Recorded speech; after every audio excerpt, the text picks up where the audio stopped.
আসসালামু আলাইকুম বন্ধুরা। আজ আমি তোমাদের খুব সুন্দর একটি গল্প শোনাবো।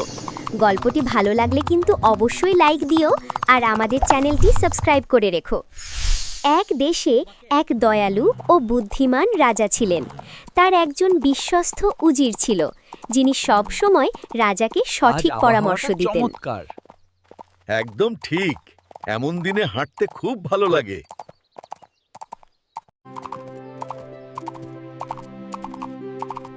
আজকের দিনটা খুব সুন্দর। উজির, সাবধানে দৌড়াও, তাড়াতাড়ি দৌড়াও।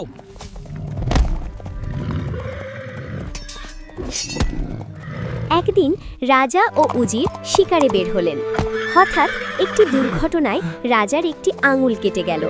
ব্যথায় রাজা খুব মহারাজ, কষ্ট পেলেন। তখন উজির বললেন, আল্লাহ যা করেন ভালোর জন্যই করেন। এটা কিভাবে ভালোর জন্য হতে পারে? এই কথা শুনে রাজা অনেক রেগে গেলেন। তিনি উজিরকে বন্দী উজির! করার আদেশ দিলেন। তোমাকে কিছুদিন বন্দী থাকতে হবে। মহারাজ, আল্লাহ সবই জানেন। কিছুদিন পর রাজা একা শিকারে বের হলেন। গভীর জঙ্গলে একদল আদিবাসী রাজাকে ধরে ফেলল। উজির আজ পাশে নেই। হো, এরা কারা? এরা কারা? থামো। তুমি কে? তুমি কে?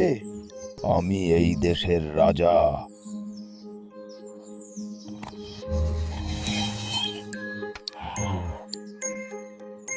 একে আমাদের দেবতার উদ্দেশ্যে দেওয়া হবে। তারা রাজাকে বলি দিতে চাইল, কিন্তু তারা দেখল রাজার একটি আঙুল নেই।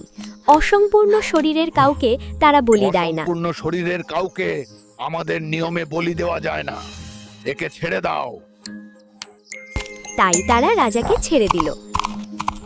রাজা যখন নিরাপদে ফিরে এলেন, তিনি সব বুঝতে আমার পারলেন। আঙুল না কাটলে আজ আমি বাঁচতাম না।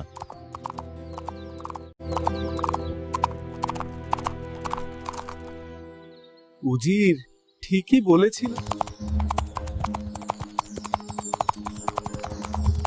উজিরকে মুক্ত করে রাজা বললেন, মহারাজ, আমি আমার ভুল বুঝতে পেরেছি। উজির তখন শান্তভাবে বললেন, মহারাজ, যদি আমাকে বন্দী না করা হতো তাহলে আমি আপনার সাথেই থাকতাম, আর আজ আপনার বদলে আমাকেই বলি দিয়ে দিত। উজির, তুমি সেদিন ঠিকই বলেছিলে। মহারাজ, আল্লাহ যা করেন নিশ্চয়ই তা ভালোর জন্যই করেন। আজ থেকে আমি আল্লাহর হিকমাহর উপরই ভরসা রাখব।